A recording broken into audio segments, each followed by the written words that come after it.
It's Vero98 here, and today I'll be talking about Kantai Collection episode 12, even though I know that my screen is now showing me playing Kanko. And even though I am playing Kanko, I will be mainly talking about episode 12 in this video, or if not entirely talking about episode 12 in this video, because it is crap. Okay, it is just 100% crap from what I expected.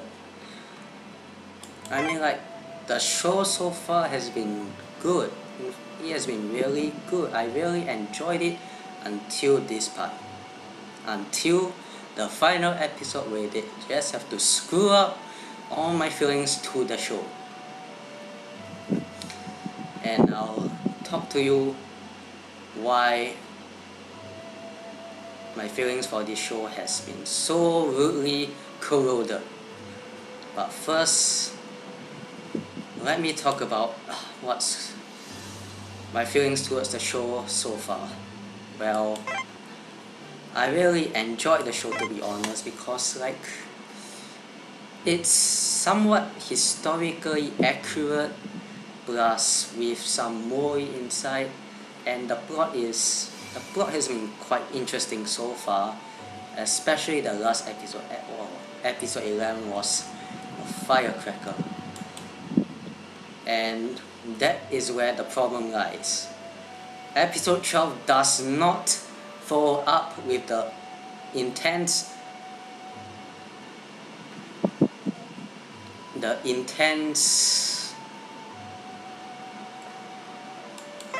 what's the word should I say?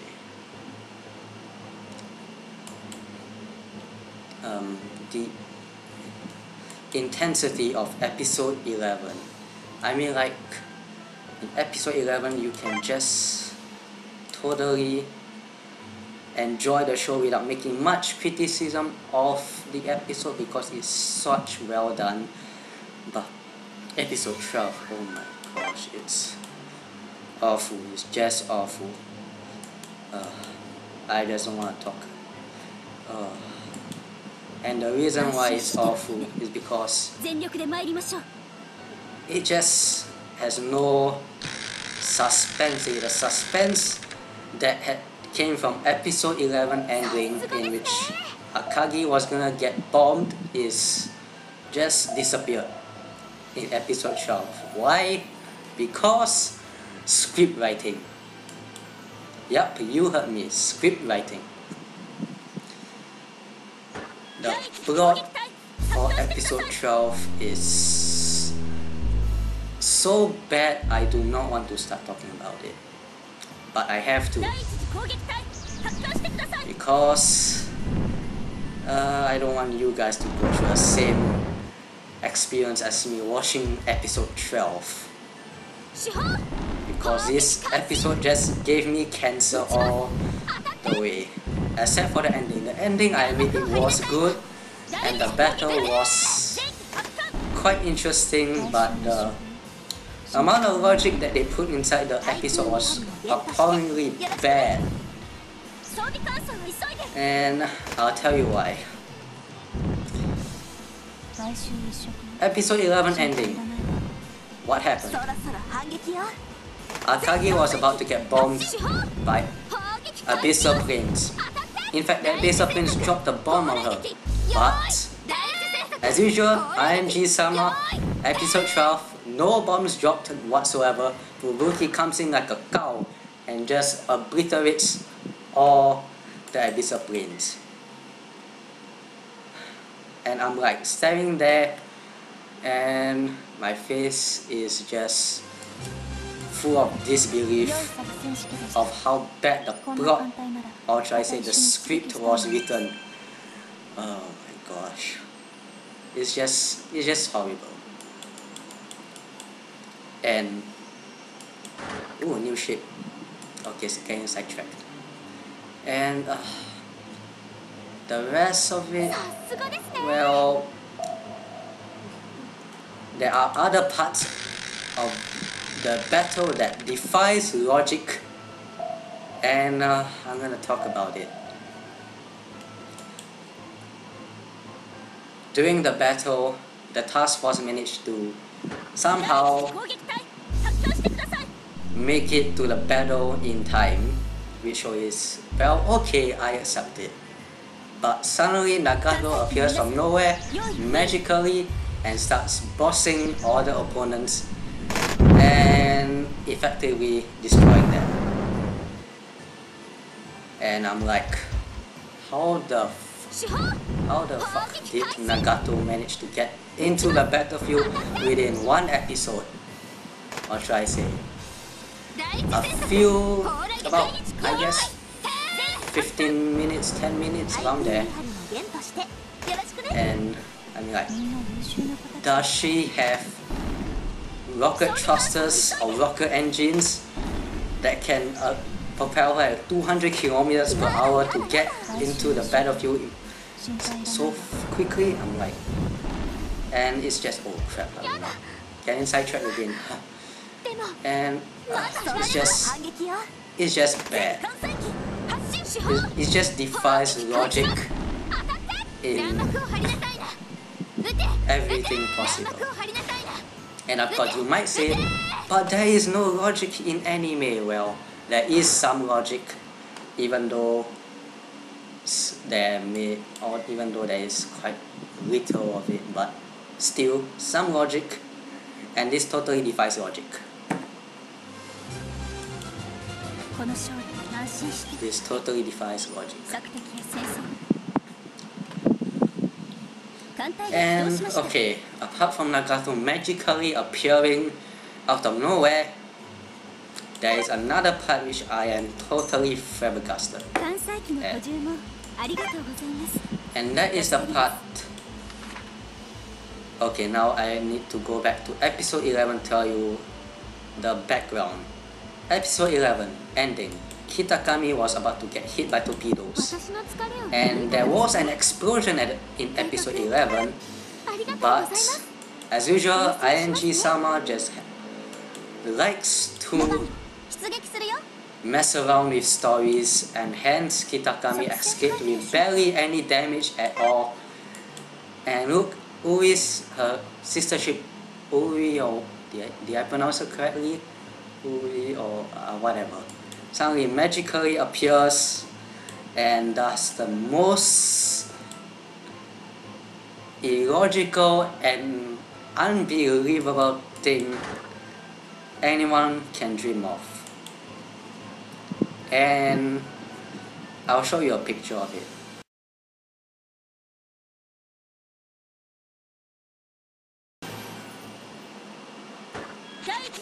I mean, like, oh my gosh, seriously, a ship kicking another ship? What is this, a kung fu movie? I'm sorry, not movie, a show.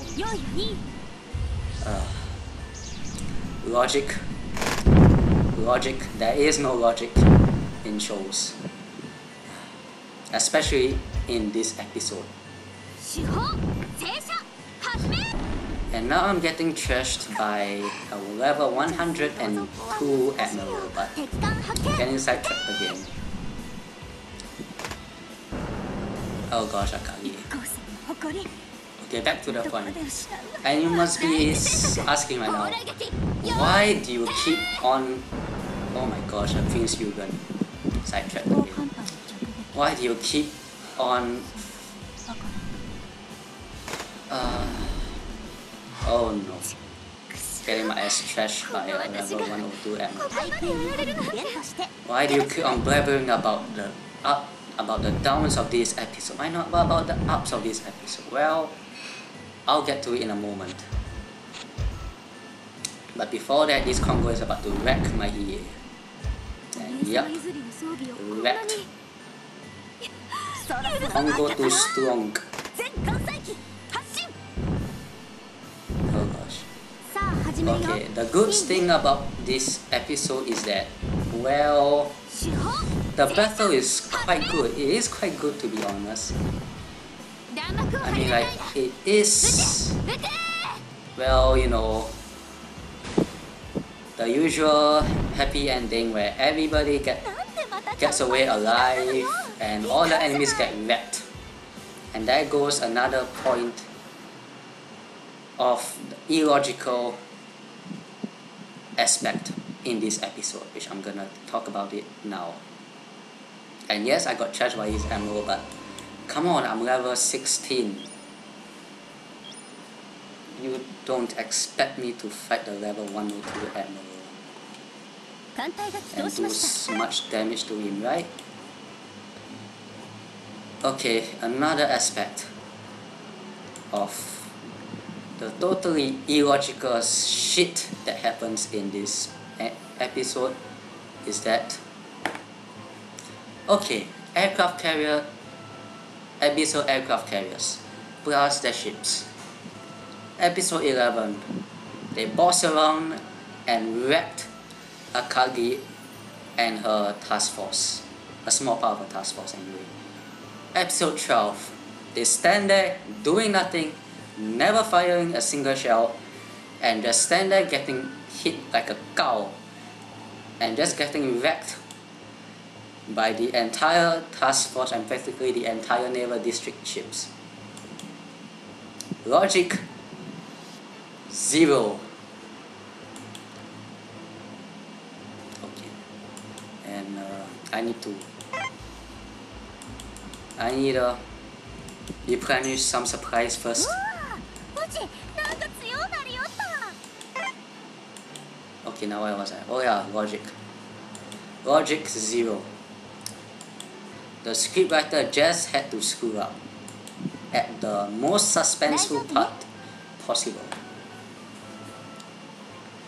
And I mean, like, it's good that none of the ships actually sunk in this episode, but honestly I was expecting at least one ship to get sunk, because it's Battle Midway after all.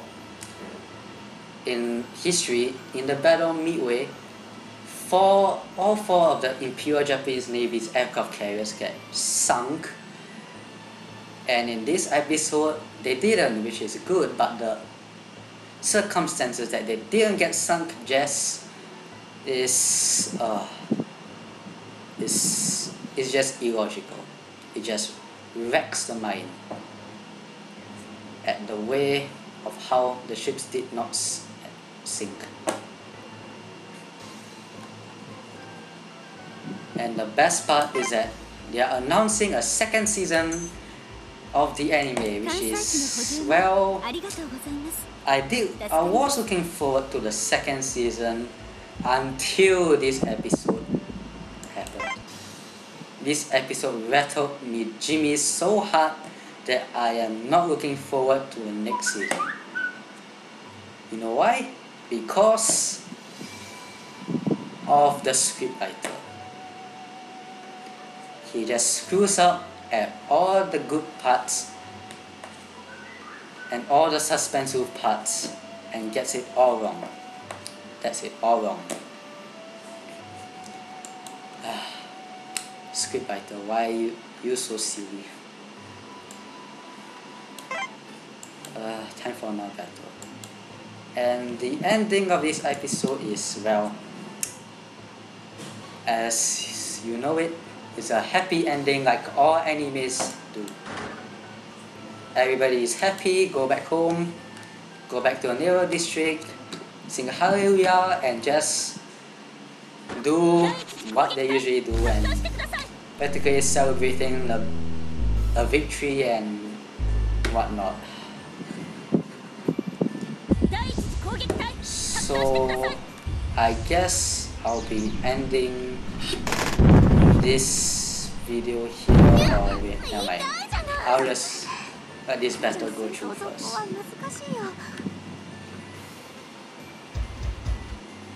Wrecked Mogami. Rip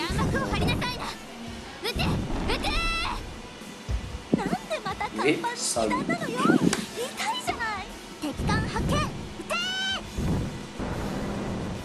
Rip here. Come on.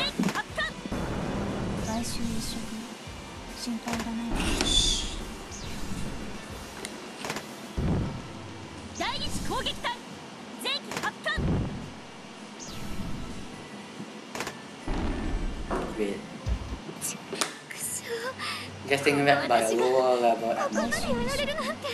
心配いらないわ。 Well, on the bright side, Akagi and Kaga are not damaged.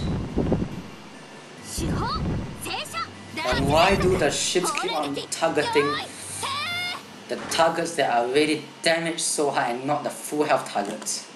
Ah well.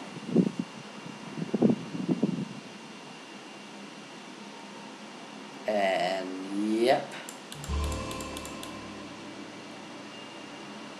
Akagi, man of the match.